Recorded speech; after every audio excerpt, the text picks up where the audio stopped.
Hello નમસ્કાર વિદ્યાર્થી મિત્રો, ગુજરાત એજ્યુકેશન યુટ્યુબ ચેનલ પર આપ સર્વનું હાર્દિક સ્વાગત છે. વિદ્યાર્થી મિત્રો, આજે આપણે વાત કરીશું ધોરણ 7 વિષય છે ગુજરાતી, જેની અંદર પાઠ 13મો, જેનું નામ છે સમરથલાલ સુરનવાડાનો સન્માન સમારંભ. તે પાઠના સ્વાધ્યાયના પ્રશ્નોનું સંપૂર્ણ સોલ્યુશન આજે આ વિડીયોની અંદર નિહાળવાના છે, તો આ વિડીયોને અંત સુધી જોવાનું ભૂલતા નહીં. ચેનલ ઉપર જો પ્રથમ વખત આવેલા હો તો ચેનલને જરૂરથી સબસ્ક્રાઇબ કરી બાજુમાં આપેલ બેલને પણ પ્રેસ કરવાનું ભૂલતા નહીં, જેથી આવનાર તમામ નવા વિડીયોની નોટિફિકેશન સૌપ્રથમ તમારા સુધી પહોંચતી રહે. તો વાતચીત આધારિત જે પ્રશ્નો છે એમાં પહેલો પ્રશ્ન છે કે તમને પાઠમાં હસવાની ક્યાં મજા આવી અને કેમ? તો પાઠમાં જ્યારે સમરથલાલ પોતાના સન્માનનો ઉત્તર આપતા કહે છે કે હું બટાકા જેવો છું, કે શક્કરિયા જેવો, કે પછી ડુંગળી જેવો, તેની મને કશી ખબર નથી. મારા ઘરવાળા તો મને મરચા જેવો કહે છે.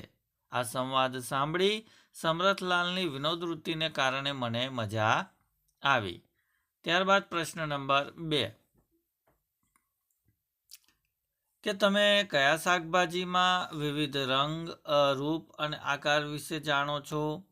તો હું ડુંગળી, બટાટા, રીંગણ, ભીંડા, શક્કરિયા, દૂધી, ટામેટા, ટિંડોળા, કોબીજ વગેરે ઘણા બધા શાકભાજીના રંગ, રૂપ અને આકાર વિશે હું જાણું છું. ત્યારબાદ પ્રશ્ન 3 છે કે તમારે કોઈ વ્યક્તિનું જો સન્માન કરવાનું થાય તો કેવી રીતે કરો? તો મારે કોઈ વ્યક્તિનું સન્માન કરવાનું હોય તો તેના માટે હું પપ્પાની મદદથી ઘણી બધી તૈયારીઓ કરું. જેમ કે સન્માનનો દિવસ નક્કી કરી તે દિવસ માટે એક સારો હોલ બુક કરાવું, સ્ટેજ ઉપર સન્માનિત વ્યક્તિઓના નામ તેમજ ફોટા સાથે સિદ્ધિઓ જણાવું, સ્ટેજ પર અને તેની ફરતે ફૂલોનું સુંદર ડેકોરેશન કરાવવું, તેમનું સન્માન કરવા અમારા વિસ્તારના જાણીતા મહાનુભાવોને બોલાવવું અને તેમના હાથે શાલ ઓઢાડી મોમેન્ટો આપી તેમનું સન્માન કરાવવું. તેમની સિદ્ધિઓની માહિતી બધા મહેમાનોને મળી રહે તેવી સુંદર ભાષણ તૈયાર કરું. ત્યારબાદ પ્રશ્ન નંબર 4 કે તમે જરૂરિયાતમંદ વ્યક્તિને કેવી રીતે મદદરૂપ થાવ? તો હું અભ્યાસ કરતો હોવાથી જરૂરિયાતમંદ વ્યક્તિને પૈસાની રીતે મદદરૂપ ન થઈ શકું, પણ મારા પડોશમાં રહેતી વૃદ્ધ વ્યક્તિઓને દૂધ, શાકભાજી, કરિયાણું તેમજ અન્ય સામાન લાવી આપવામાં મદદ કરું છું. 5મો પ્રશ્ન છે કે શાળામાં કાર્યક્રમ સફળ બનાવવા તમે શી તૈયારી કરો છો? તો શાળામાં કાર્યક્રમને સફળ બનાવવા અમે મિત્રો શિક્ષકની સૂચના અનુસાર બધી તૈયારીઓ કરીએ છીએ. જેમ કે સ્ટેજ પર બેનર લગાવવું, સ્ટેજ પર અને સ્ટેજની સામેની બાજુ બેઠક વ્યવસ્થા ગોઠવવી, સ્ટેજ પર ડેકોરેશન કરવું, કાર્યક્રમ દરમિયાન ગેરવ્યવસ્થા ન થાય તે જોવું અને આવેલા મહેમાનો, વિદ્યાર્થી મિત્રોને અગવડ ન પડે તેનું પણ ધ્યાન રાખવું વગેરે. ત્યારબાદ પ્રશ્ન નંબર 6 કે તમારા વિસ્તારમાં શાકભાજી કે ફળો વેચનાર કેવી રીતે સાદ પાડે છે તે બોલી બતાવો. તો અમારા વિસ્તારમાં શાકભાજી કે ફળો વેચનાર જે રીતે સાદ પાડે છે તેના અમુક ઉદાહરણ આ મુજબ છે કે ગરીબોની કસ્તુરી એવી ડુંગળી લઈ લ્યો, ડુંગળી 40ની કિલો. બીજું, મોડા અને તીખા બંને પ્રકારના મરચાં આયા, મરચાં 20ના 250 ગ્રામ. લાલ ટામેટા આયા 30ના કિલો અને 50ના 2 કિલો. તાજા અને લીલા ધાણા લઈ લો, ધાણા 10 રૂપિયાની જોડી. કાશ્મીરના લાલ ચટક સફરજન લઈ લો 150ના કિલો. પાકીને મીઠી દ્રાક્ષ લઈ લો 100 રૂપિયાની 1.5 કિલો. તો એ મુજબ શાકભાજી કે ફળ વેચનાર સાદ પાડે છે.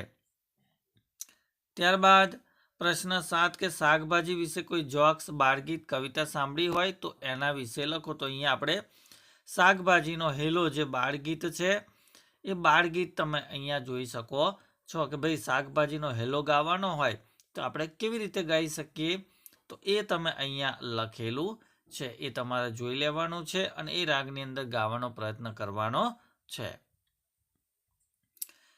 ત્યારબાદ પ્રશ્ન નંબર 2 છે કે પાઠના આધારે હું કોણ છું તે મને ઓળખીને બતાવવાનું છે. ઉદાહરણ આપેલું છે કે મારા કારણે શાક ચટાકેદાર અને ખુશ્બુદાર બને છે, તો એ લસણ છે.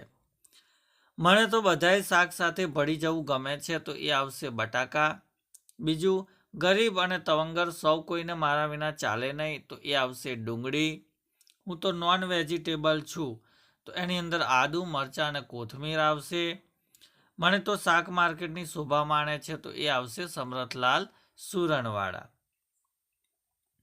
ત્યારબાદ ત્રીજો પ્રશ્ન છે કે આપેલ સંવાદ ખોટો હોય તો સુધારો, અને ત્યારબાદ સંવાદ બોલનારનું નામ લખવાનું છે.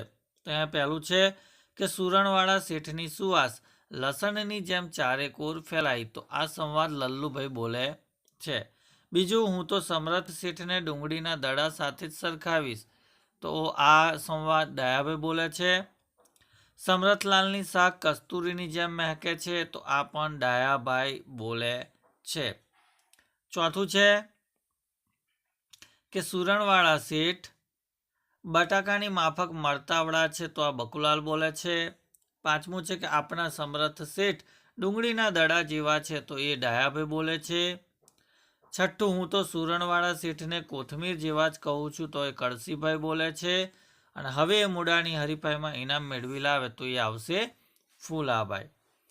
ત્યારબાદ પ્રશ્ન નંબર 4 છે કે કૌંસમાં આપેલા કયા શબ્દ કે શબ્દ જૂથ સમરથલાલનો દેખાવ, સ્વભાવ, ગુણ કે કાર્ય દર્શાવે છે તે નોંધવાનું છે. તો અહીંયા કૌંસમાં આપેલા શબ્દો આપણે વાંચવાના છે. ત્યારબાદ દેખાવની વાત કરીએ તો ડુંગળીના દડા જેવો, સ્વભાવમાં આવશે મરતાવડા, બટાકા જેવા, મરચા જેવા અને તાજી કોથમીર જેવા. ગુણની અંદર નિરભિમાની, પરોપકારી અને મદદગાર આવશે. કાર્યની અંદર શાક માર્કેટની શોભા, ગરીબ તવંગર સૌના બેલી, શાક માર્કેટને સુવાસિત કરવામાં ફાળો, બધાના માનીતા, નાના ધીરનાર અને કામ ધમધમતું રાખનાર. ત્યારબાદ પ્રશ્ન નંબર 5 છે કે શાકભાજી ફળોની વિગત નોંધીને રમૂજી અટકો બનાવવાની છે. અહીંયા શાકભાજીનું નામ આપેલું છે, અહીંયા મળતા વિટામિન છે, એનાથી લાભ શું થાય અને રમૂજી અટક. તો પહેલું શાકભાજી છે ગાજર, તો એમાંથી વિટામિન એ મળે છે અને આંખોનું તેજ વધારે છે. રમૂજી અટકમાં ગાજરવાળા ગોરધનભાઈ.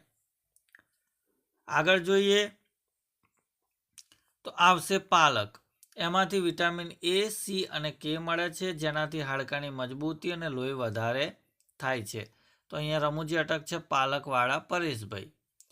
આગળ છે વટાણા, તો એમાંથી vitamin A, vitamin C, vitamin કે અને થોડા વિટામિન બી પ્રકાર પણ એમાંથી મળે છે, તો એનાથી પાચન શક્તિ વધે છે. રમૂજી અટક છે વટાણાવાળા વિપુલભાઈ. ત્યારબાદ આવે છે કોબીજ, તો એમાંથી વિટામિન બી અને સી મળે છે, એ ત્વચાના રોગ મટાડે છે. અને અટકમાં રહેશે કોબીજવાળા કરશનભાઈ. ટમેટા છે, તો એમાંથી વિટામિન સી પ્રાપ્ત થાય છે, જે રુધિરનું શુદ્ધિકરણ કરે છે, ટમેટાવાળા ટીકુભાઈ. અને આગળ છે તાંદળ, જો એમાંથી વિટામિન એ મળે છે, જેમાંથી અપચો યકૃતના રોગ મટાડે છે. અને રમૂજી અટક છે તાંદળજાવાળા તારકભાઈ. ત્યારબાદ પ્રશ્ન 6 કે વાક્ય વાંચો અને રૂઢિપ્રયોગના અર્થ નીચે લીટી કરીને ક્રમ લખવાનો છે. તો અહીંયા વિક્રમ તોડવા, તો વિદ્યાર્થી મિત્રો એનો જે જવાબ છે એ જવાબ તમે અહીંયા જોઈ શકવાના છો. બરાબર, વિક્રમ તોડવો, તો અહીંયા તમે જોઈ શકો છો એનો જવાબ કે નીરજ ચોપરાએ ભાલા ફેંકમાં અગાઉની સિદ્ધિ કરતાં ચડિયાતી સિદ્ધિ મેળવી, એ એનો જવાબ રહેશે. ત્યારબાદ બીજા નંબર ઉપર છે કે ભાઈ રામ રોટલા આપવા, એટલે કે વિશ્વા ગરીબોને જમાડીને પોતાનો જન્મદિવસ ઉજવે છે, એ એનો જવાબ આવશે. ત્રીજું મરચા જેવા હોવું, એની અંદર અહીંયા આવશે કે નરરીછ પોતાના બચ્ચા પ્રત્યે તીખો સ્વભાવ દાખવે છે. અને અક્કલનો ઓથમીર, એની અંદર આવશે કે બાગનો માળી બકરીને લાઠી ફટકારીને બુદ્ધિ વિનાનું કામ કરે છે. અને પાંચમું છે કે દુનિયા ડૂલ થઈ જવી, તો એનો જવાબ અહીંયા છે કે મંચમાં હારવાથી અમારી બધી મહેનત ફોગટ થઈ ગઈ. તો એ મુજબ આપણે જવાબો લખવાના છે. ત્યારબાદ 7મો પ્રશ્ન છે કે પાઠના આધારે આપેલા શબ્દનો નજીકનો અર્થ આપી તે શબ્દનો વાક્યમાં પ્રયોગ કરવાનો છે. તો ઉદાહરણની અંદર માર્કેટ તો બજાર થશે, કે હું નિયમિત રીતે માર્કેટમાંથી ઘર વપરાશની વસ્તુઓ લાવું છું. એ પ્રમાણે અહીંયા જે શાખ આપેલું છે તો એનો અર્થ થશે પ્રતિષ્ઠા. કે વડાપ્રધાનની શાખ બીજા દેશોમાં પણ હોય એ આપણા માટે ગૌરવની વાત છે. ધરખમ એટલે અહીંયા ઘણું મોટું જવાબ આવશે કે શાળાના આચાર્યએ ટ્રસ્ટીઓની મદદથી ધરખામ ફેરફાર કર્યા. ત્યારબાદ ત્રીજું છે મળતાવડા એટલે કે મિલનસાર. સમાજમાં મળતાવડા માણસો સૌને પ્રિય હોય છે. પરોપકાર એટલે કે બીજાનું ભલું કરનાર. તો પરોપકાર ધર્મનું મૂળ છે, સમાજનો પ્રાણ છે. ત્યારબાદ અપીલ એટલે કે આગ્રહભરી વિનંતી કે ગામના સાર્વજનિક કામો માટે સરપંચે સૌને અપીલ કરી.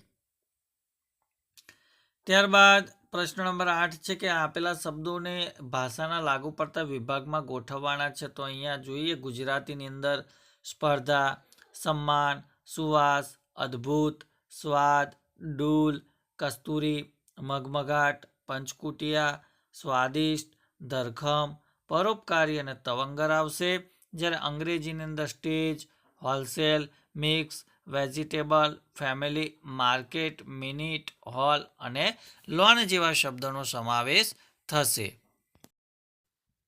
ત્યારબાદ પ્રશ્ન નંબર 9 છે કે પાઠના આધારે શબ્દ જૂથોને ક્રમમાં ગોઠવીને સંવાદ તૈયાર કરો અને વર્ગમાં ભજવવાનું છે. તો અહીંયા પાત્રો ને બધું તમે જોઈ શકો છો. તો આ મુજબ આપણે સંવાદ તૈયાર કરવાનો છે. ત્યારબાદ પ્રશ્ન નંબર 10 છે જેની અંદર આપણે પ્રશ્નોના ઉત્તર લખવાના છે. એમાં પહેલો પ્રશ્ન છે કે સમરથલાલનું સન્માન શા માટે કરવામાં આવ્યું હશે? તો સમરથલાલ સુરણવાળાએ 3.5 હાથનું ગાજર ઉગાડીને અગાઉના બધા વિક્રમો તોડી નાખ્યા હતા. તેમને ગાજરની સ્પર્ધામાં સરકારી ઇનામ મળ્યું હોવાથી શાક માર્કેટના વેપારીઓએ સમરથલાલ સુરણવાળાનું ભવ્ય સન્માન કરવાનું નક્કી કર્યું છે. બીજો પ્રશ્ન છે કે ડાયાભાઈનું ભાષણ તમને ગમ્યું? કેમ? તો હા, ડાયાભાઈનું ભાષણ મને ગમ્યું કારણ કે તેમના ભાષણમાં કયા મુજબ સમરથલાલ સુરણવાળા ડુંગળીના દડા જેવા છે. જેમ ડુંગળી ગરીબો માટે આશીર્વાદ છે, તેને ગરીબોની કસ્તુરી કહેવાય છે, તેમ સમરથલાલની શાખ કસ્તુરીની જેમ મહેકે છે. તેઓ ડુંગળીની જેમ ગરીબોની ઝૂંપડીમાં અને મિલ માલિકોના બંગલે જાય છે. તેમને કશી વાતનું અભિમાન નથી. તેઓ ડુંગળીની જેમ અનેક ઉપયોગમાં આવે તેવા પરોપકારી છે. ડાયાભાઈએ છેલ્લે કહ્યું કે તેઓ ડુંગળીની જેમ ગરીબ અને તવંગર સૌની સેવા કરતા રહે છે. ત્રીજો પ્રશ્ન કે આ એકમ વાંચતા તમને હસવું આવ્યું? ક્યારે?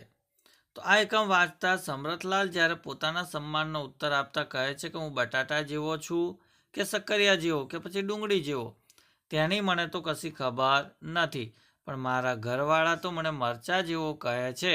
આ સંવાદ વાંચતા સમરથલાલની વિનોદ વૃત્તિને કારણે મને હસવું આવ્યું હતું. ત્યારબાદ ચોથો પ્રશ્ન, સમરથલાલના કુટુંબને વેજીટેબલ ફેમિલી શા માટે કહી છે? તો સમરથલાલના દાદા સુરણનો, તેઓ પોતે ગાજરનો, તેમના જમાઈ જમરૂખનો અને સાળા સક્કરિયાનો વેપાર કરતા હોવાથી તેઓના કુટુંબને વેજીટેબલ ફેમિલી કહી હશે. 11મો પ્રશ્ન છે કે જેને લિંગ સૂચક પ્રત્યય લાગ્યો હોય એવી 7 સંજ્ઞાઓ શોધીને લખવાની. એમાં પહેલું પુલ્લિંગ આવશે. તો આંખો, કામડો, દરિયો, અંગૂઠો, ચાબખો, ગોડલો અને ફણગો. જ્યારે સ્ત્રીલિંગની અંદર ખાંડની, લંગોટી, ગાડી, શિકારી, નોકરી, ખજૂરી અને વાડી આવશે. નપુંસકલિંગની અંદર સાબુ, લીંબુ, જાંબુ, ગોદડું, માથું, છોકરું જેવા શબ્દોનો સમાવેશ કરવામાં આવશે. ત્યારબાદ 12મો પ્રશ્ન છે કે જેને લિંગ સૂચક પ્રત્યય ન લાગ્યો હોય એવી 3 લિંગની સંજ્ઞાઓની યાદી બનાવવાની. તો પુલ્લિંગમાં જોઈએ તો મોર, પર્વત, સંબંધ, કાચ, લાડુ, પ્રશ્ન, પત્ર, પથ્થર, પવન અને પ્રકાશ. સ્ત્રીલિંગની અંદર રાત, બેઠક, ભૂખ, ઊંઘ, કમાલ, સોડમ, છાસ, ધૂળ અને આડસ. નપુંસકલિંગની અંદર આવશે શહેર, દૂધ, નંદનવન, નાક, હાર, રાજ્ય, યંત્ર, ઉર અને શિર આવશે. ત્યારબાદ પ્રશ્ન 13મો છે કે ભાઈ ઉદાહરણ મુજબના 10 શબ્દો લખવાના. તો એક વચનની અંદર આંબો, બહારનું, છાલિયું, સંબંધ, ઘરેણા, રમકડું, શીંગડું, દુશ્મન, સપના અને ફુવારા. તો તો બહુવચનની અંદર આંબા, બારના, છાલિયા, સંબંધો, ઘરેણા, રમકડા, શિંગડા, દુશ્મનો જેવા શબ્દો આવી શકે. ત્યારબાદ 14મો પ્રશ્ન છે, જેમાં આપણે કોષ્ટક પૂર્ણ કરવાનું છે. અહીંયા એક વચન દર્શાવતું વાક્ય છે, અહીંયા બહુવચન દર્શાવતું વાક્ય છે. તો પહેલું જોઈએ કે તે ઘોડો લઈને આવ્યો હતો. તો તેઓ ઘોડા લઈને આવ્યા હતા. તો એ મુજબ આપણે એક વચનની અંદર અને બહુવચનની અંદર કેટલાક જે વાક્યો આપેલા છે એ વાક્યોનો તમારે મહાવરો કરવાનો છે, જોઈ લેવાના છે અને આ મુજબ તમારે લખવાના રહેશે. એ તમે અહીંયા સ્ક્રીનશોટ પણ તેનો લઈ શકો છો. ત્યારબાદ પ્રશ્ન નંબર 15 છે કે તમે 6થા ધોરણમાં સંજ્ઞાનો પરિચય મેળવ્યો છે. સંજ્ઞાને જુદા જુદા પ્રકારોથી પણ પરિચિત થયા છો. ચાલો એમાં જરા આગળ જોઈએ અને નીચેના વાક્યો વાંચીને એમાંની સંજ્ઞા ઓળખવાની છે. તો પહેલું વાક્ય છે કે વિનાયક જમવા ગયો. તો એની અંદર વિનાયક એ વ્યક્તિવાચક સંજ્ઞા આવશે. બીજું, ચાવીનું ઝુમખું મારી પાસે હતું. તેની અંદર ઝુમખું એ સમૂહવાચક છે. હું ડેરીએ દૂધ લેવા ગયો. તો એમાં દૂધ એ દ્રવ્યવાચક છે. પેલો દેખાય પર્વત. તો એમાં પર્વત એ જાતિવાચક છે. એ અહિંસામાં માને છે. તો અહિંસા એ ભાવવાચક સંજ્ઞા ગણાશે. ત્યારબાદ 16મું છે કે વાક્ય વાંચો અને સમજીને સુધારવાનું. તો પેલો છોકરી જમતો હતો. તો આ વાક્ય ખોટું છે. આવશે કે પેલી છોકરી જમતી હતી. બીજું, રમેશ અચાનક રડવા લાગી. તો આ પણ વાક્ય ખોટું છે. તો સુધારીને આપણે લખવાનું છે કે રમેશ અચાનક રડવા લાગ્યો. ત્રીજું છે વાવાઝોડાથી ઝાડ પડી ગયો. એવું નહીં આવે, પરંતુ વાવાઝોડાથી ઝાડ પડી ગયું એ પ્રમાણે આવશે. તેમણે પુસ્તકો વાંચી લીધું, પરંતુ તેમને પુસ્તકો વાંચી લીધા એ મુજબનો જવાબ આવશે. તો એ પ્રમાણે તમારે લખવાનું છે. ત્યારબાદ 17મો જે પ્રશ્ન છે કે ભાઈ વર્ગીકરણ કરવાનું છે. તો પુલ્લિંગની અંદર તમે જોઈ શકો છો કાગળ, ખાટલો અને મોહનભાઈ આવશે. સ્ત્રીલિંગની અંદર જલપા, ઘડિયાળ, દુકાન અને ફાઇલ અને ખાંડ આવશે. નપુંસકલિંગમાં ટેબલ, ઝાડ, પાણી, દૂધ અને ઘી આવશે. બહુવચનમાં પુસ્તકો, વૃક્ષો અને છોકરા આવશે. બરાબર. એવી સંજ્ઞા શોધવાની કે જે એક કરતાં વધુ લિંગની અંદર વપરાતી હોય.